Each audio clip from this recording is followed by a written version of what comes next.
this time round what the team number mention this time round yen kasa mantaso na mpenefo ntun players ka we omo mention na any church kan mo what I say edi aseda bia o ba bia ye de mo tunfo first the minimum sanka kotokon de o de man nanamo nanka nanamo akohwe team no edo musika akoba team no bra enu se omo kwa enu mpedi no kwa amre mfi se di no so na mo musika na mo de afa no ayaka se mo no this time round o tan obi a o tun meta mention what I say ni pani bia se na o ka se pani we meta no ka o tan de ni se mention na o tan no asantime musu na bibi e be koso bia no ne wie ha na etwa nti se o ba tan mention de se na asantime o tan pedi Asantema UK. Ukuma pimwa apimbeba. Yeah, ebusia Asantema UK TV so bo ba sempremo atrase de nsem ebreo se de da ye de breo no. Be so subscribe channel no share for comment no bra. Na like page no na yenko ye nim na fe de yekoso bia no. Unu ya bi hu de yekoso e Asantema ene Ghana nyina. Ene eye okude na ene yekoso e wo menhia. Asantema UK de tika 20 otumfo nti menhia ene e fansem e de bre ahwefo ne yetiefo if you say Asantema UK TV no ye amamre ne amane titesem abakwasem kasakwa ne kasabebuo anu djuma ena edi e de boa asante nana eye okude na opemso otrase no Asantema wura otrase na nananom metema fabulous ukuma pima apembeba asante kotoko borubokuo no bese bosumi kakrani enumaje nkuru aba mienu miensa eye FA Cup ene omu kobo abeka no Confederation Cup ena fe nanu ya nso kuru wa disi sumo mampani si ade hye na nimunyam eye President Cup no kotoko saje free phobia never say die until the bulls are rotten. Omji from sem. And nanu ya South Africa team go back one what to do Kaizer Chiefs. Sa Kaizer Chiefs ifre kotoko se. Womra atoye bibrem. Na se atoye bibrem eye South Africa. Na womesi akan. Na kruwa nesiso no na watu din Toyota Cup. Ese Toyota kuo no a wo mu ye cars ahodo no wo mu kruwa e na wo mu de asisu ofise wo mu na aso sa team a South Africa watu di Kaizer Chiefs no wo mu aso masene eni mu di djuma e gbe kan sponsorship kotoko esa akoje esa kruwa no wabra no akansi ehia so no de obi a nhye bi nemum eduru pasoro ana se oburu kan penalty sabra ne de unia gugudura ha ne wuntimi emo ye frɛ no atopreko o hye wuyi a eno ano no tom di hye so no Congo Soldier eye Ghana Kumasi Asante Kotoko ye goalkeeper wombo no okutem wombo no so wombo ne kutem imedi go wie ne se Kotoko kuwa na bayo mu dia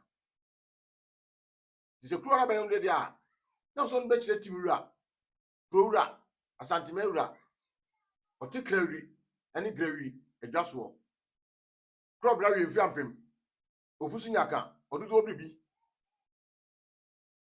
otumfo osietu abibiu se di kuwa na be kire ne na emrante no e di be kire no eni mpanimfo a na penkra edi wanim edi kotokoko South Africa no di kuruwa no ebe kire so yemura menhia Mamita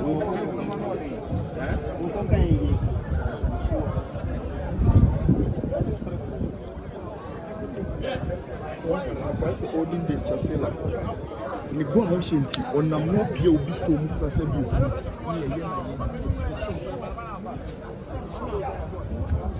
Sina odin dey say Seven Minusa.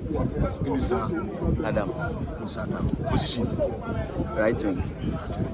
Senior, what's your name? Philip. Position. Right wing. Senior, your name? Fatao. Goalkeeper. Oh, nice. Big boy, your name? Benjamin Chum, goalkeeper. Okay. Zakaria Hussein, centre back. Yeah. Senior, your name? Lord Hilary Adabu. That's already your name. Shaibu. Senior, your name? Francis. Set Kweju. Boss back. Yeah. Chama Mikasano. Sarah Udin. Baba. Thank you, man. Imananchi. Oh, midfielder. Champion. Right, your name? Michael Sifa. Sifa. Nice. Mama, your name? FBC Wafu. Oh.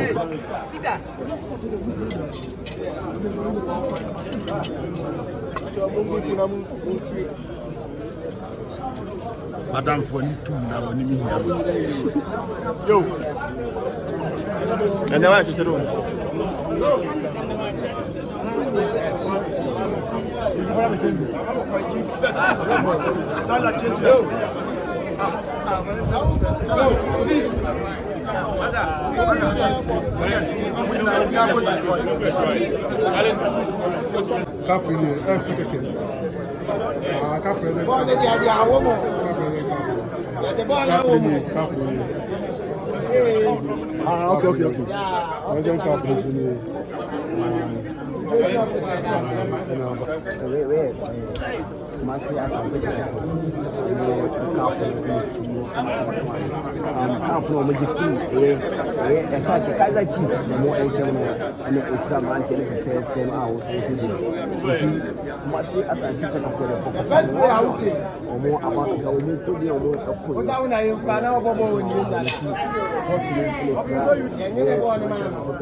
From Araba cake.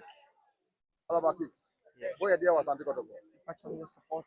But you have your person is from. Me patch on your support. Again, a man will be cotton. Say support. Many bob. Many bob. Now me a footballer, but me giant number for room ladies. The giant who said, Kotokoye Mitima. I was a media cheat. I'm a media.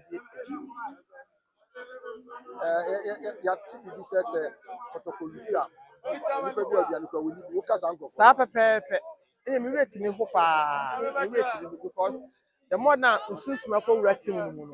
So olusu ana chesa ka me ankasa. Say I say you who be Kotokoye you na the fufu bi Sapa pepe. Se me hwe players no kura me players no bibia asesa. The coach asesa. Nti sama ni die bi abewura Kotokom. Nti wa wo fi se woni Kotoko. Wo ba bi kura na wo ba wo do ba ya beje de age obi a. Nti wo betimi aba ya beje. Adani Ehe TV South Africa Abrante friend no bayi pampo Pa. Kompa se Ene se onya bokura no ye se ni dia na bebia wu. pampo mu hwe awu so we se film ntem se de money esi Oh, that perform them. Onko. sa Onko bebia. sa Onko bebia. ade na be ka she Kotoko support is try Me bo me se obi ankura se obi a nkeka no. Asade e wose ye ebo atim no. Yenye emu atim no. Ye ebo atim na nti se obi ani beje. Na se the more na omo so hye no the more na nipa beje ani beje aba park. Nti me se obi a wo hwe bia na wo tie bia. Ofa na ho ode ne sika kakra wo no. Ofa support team no na enye straight no asaba na sa pepepe. Sa pepe mpacho sa pepepe. What the trophy yensa Aka mienu a yebesan age abeka ho. Aka mienu a yebeje abeka ho. Wo bia hu se Kotoko no sunsun no e wo ho. de lu de Sa aka mienu ye ba wo behu. Alma, this year you be Ghana Premier League. I didn't expect from Asante. Oh, me expect say nkunimdie nko a na ye de be ya adwuma. Nkunimdie nko a because they say bibia asesa wo team no. Nti bibia ebesesa ama ye bibia ani age. A wo ma no mo ma park nyina wo beba abehwe wo bibia ani age. And then mobile two for mention at the end of the bar. Cap no ye din ka kwaje president cap ayi. Ye de president House of Football president cap. Ani o makwaje territory also wa South Africa ntini mienu no na enye ada a ye retna si wo say ye de ye nimonyam aka cap no ho na ye de be kire ohen ntini ma ye ba ha si so me da si bibi Oh, the buy me hu niam pi.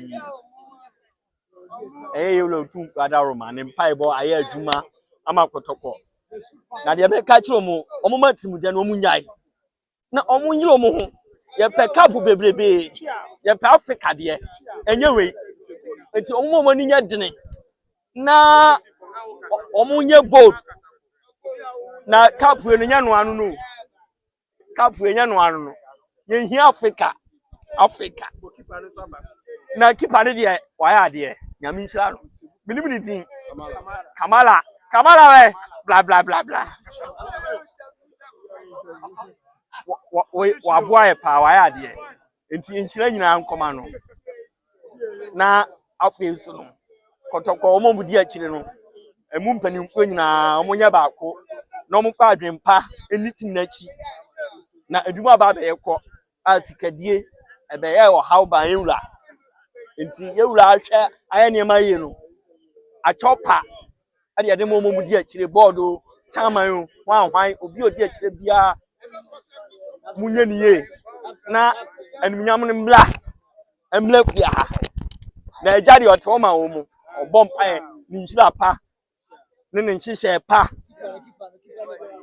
na niam nyina anya fefefe ni ade abeka kire kotoko enimfuo be mention say Yaje Cup every South Africa Kaizer Chiefs for nsem omo an be invitation ama ye be kokra no ye be sell openso nsem insha so me okwanso dodo ana oka say ojai kwan mi say enko ye kwan so nukra nyam enum born omo say no omo training no anaze omo preseason no akwa ahead than Kotoko yenso ye DJ mu no ye 0-0 ama bo penalties Yaje Cup no e de ba Asante Mem the Cup no so far as ya about open so dia abese ni nsem sha na kwan jojo de ya was o kwan say ba ya de be kire de cap no be kire no oja kwan no ya de ba ye ni ya de be fi nti na o mechi eno an ntra And say coach by trophy yensa. Ufu Canadian no na ebe ya na say yemienwe. Sa na msusu because teteno sa na enim Kotoko yemu jibi nya ye pe Kotoko na Kotoko any trophy yenim say Kotoko etiti nkla ye dey say to first players are omaben dada oban so say perform and the ehu ni samre ko ya did be just about 3 months I just 3 caps there it means say e be koso ato so league e be di obi bia be say na bia say ebu na ye dey cap no ye pe nya empehwe Kotoko nya fe na pe club all supporters na and e move supporters no what I say and the move supporters no ba obi aje kire ampa Kotoko no enim no e ka Kotoko na say e ka cap e ka Kotoko na e ka Africa e ka Kotoko na e ka league nti bibia cap bia pepa bia o man mu de na say wa Africa de e ka Kotoko e say Kotoko nsaka nti ya kwa na akwacha Kaizer Chiefs e oni kwan so pepe nti na say o menche Cap come be yache. papa Configuration. More configuration. E bobe na abesha Santimai.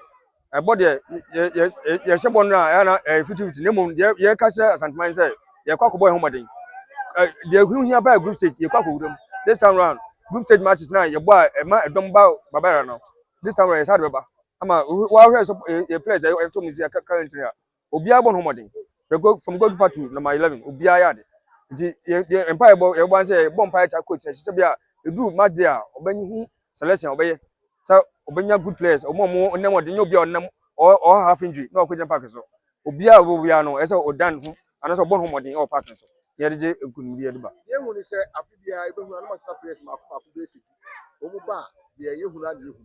afi sesi a me no ka se mo sesa besi aka miensa mo so de ka ho na edu miensa e de ne ye hwe kwan fi o se de ehu na fra se ne be se hu bi wa na se de tense prayers ados no ados no ene enukre e ba kope ne mum de tense this time round there na ye players last season ye bo legend na ye players go new 30 what I say do maybe na uyi 18 film a e so mo mta bench anya kwa 7 and 9 no na be 3 pen na o bench na ndu ana na be so pre ye ka se be no pre nti e so we place now numbers now because you be league you be Africa you be about Africa e do so any invitation matches ka ho so e be do me now players na be 20 power o select 11 film a say na ka e be kwa na be so say prepare nti also we have at least 30 players at any given time. Now, coach ni enya ahoto this select the best 20 e dey come match bia. Anything you to players no. Okay. Afi ye get kan say abra mo ko Africa mo so ko di mabay.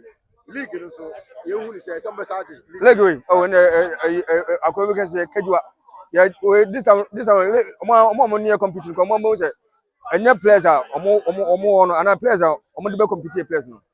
Emma brakra emempra nya dia obi a be ka se kotoko no enye this time league ni beje otu fo ma kotoko ida na se dia na ka fa omana in the sense this time round what the team number mentia this time round yen kasa manta so na empenefo ntun players ka we omo mentia na any church kan mo what I say asida bia o ba bia ye mo tunfo first the minimum sanka kotoko ndie o de man nanamo akɔhwɛ team no edo musika akɔbɔ team no bra enu se omko a eno mpedi no kwa amre mfi se di no so na mo musika na mo de afa no ayaka se mo no this time round o tan obi a o ntuma tan manhia o da se ni pani bia se na o ka se pani we metan no so o tan de no se manhia na o tan no asantuma musu na bibia be koso bia no na wie ha na etwa nti se o ba tan manhia de se na asantuma o tan pedi nti se ono a yi no botom sika e je bo team na ye be se panifo na o mbota team no se o fa edin no so kopɛ sponsors enka ho na mbo peso na obre o team no o ti sama we na kom na bibia o de team na batan abeka menhia ho nti menhia players no bia da menhia ko feso man tun so ya na nsaka obi player bia no o kotokosi obetu aka 3 months ni entwanika ebi si enti se first na pani bi just pani bi kopɛ the bottom ska ko bobe se bi ade this time bi ni wosa nti your peso aye no ye ni so age ama team no bia ka ba ho because sa wantu ene na ma team no mo etete we fi se minipa nka ho this time round onipa nka ho so onipa nka ho menhia na run nana penka o menhia o kan menhia empenifo ho o hene sa wa ha ena o penso na sa yi no so on team na nim nze bibia betwa e ba betwa ha nti sa wo so mpena se ho na mo kopena se bi nti o tan bi no ye ni way camp ebi na obi e na aka che supporters ye ka che supporters se enkabo mabana operation na yiniska e bo team no ye ka che obi aso support na fa sensors no enne enso contribution what I say ye dey e bo team no every month bi asa we 5 cedi kwa na obetwatwa a bomoden u register anu automatically na bete fru umumum na what dey abo team no say dey amano team Chelsea Manchester ni Real Madrid mo enkofo etudi echi no enya omo nkwa botum ske we supporters no omo nkwa stadium no msa tua contribution every month we omo tua enti sa won so wani abresa wo se we kotoko supporter wo ta santime mo so wo tia butire so wo tia nkran so wo tia tamale na we kotoko ni wo di kotoko ebo ho safanyen nko ade a bomode se fabu sensors no wo du mbechi ekwan bia sa wo fa sa so won tu resa kwa mpanifo bi oba kotoko secretariat ana kotoko training grounds ana wo park mpo se ebobo na wo mpanifo bia me kwa na obehu me metro resa ma na wo so do contribution say 5 cedi say 10 cedi say the opeso otua ni bia yenso bia say the ho ode betumi go nyo obi salary susu obi de onyo bia ne obi no obi salary nhia nti the ho ode betumi no na wo so a kire say okay a month me metu ma 10 cedi a month me metu ma 5 cedi a month me metu ma 20 cedi so ho ode beso 100 cedi kwa kwanda ho na mum de wo tua no say be ya kotokoso ye kasa na supporters kasa wo so betumi kasa ampa mesika ka ho say ye beto be yi chairman first na anka ye first and second kwa this are people na tena wa ajo so dabi sa tetina na ye kasa kesa na ye committee meeting no ye ntumi nkobi ena bibia ye WhatsApp bibia ye phone so en sa de ye ne WhatsApp groups any Fabu sense or more, what rest in Quadia, where they will to trouble. At what you said, Penny, the person did, Penny, Mempano, what much charging. And the Fabu sense in a key for Kotoko success. Yeah, so young question if you know could be a fun with you. Your friend is Solo Kotoko. Maybe Kotoko could be immediately. Be all Kotoko. There be on your Solomon for Suari. This is Solomon here. On your Chama Solo Nankasa. Royal Hotel, a ultra-modern hotel beer or a Chumako food beer or Santimantem Ben Ebuakwa. Hotel Feye, Se Uraden Biemwa, was yes, Simu, our Honka Council, or VIP rooms, or executive rooms, and a few standard rooms. Obambo dear, and Yadia, a Mubium, Echa Kaiwo, a Chuma.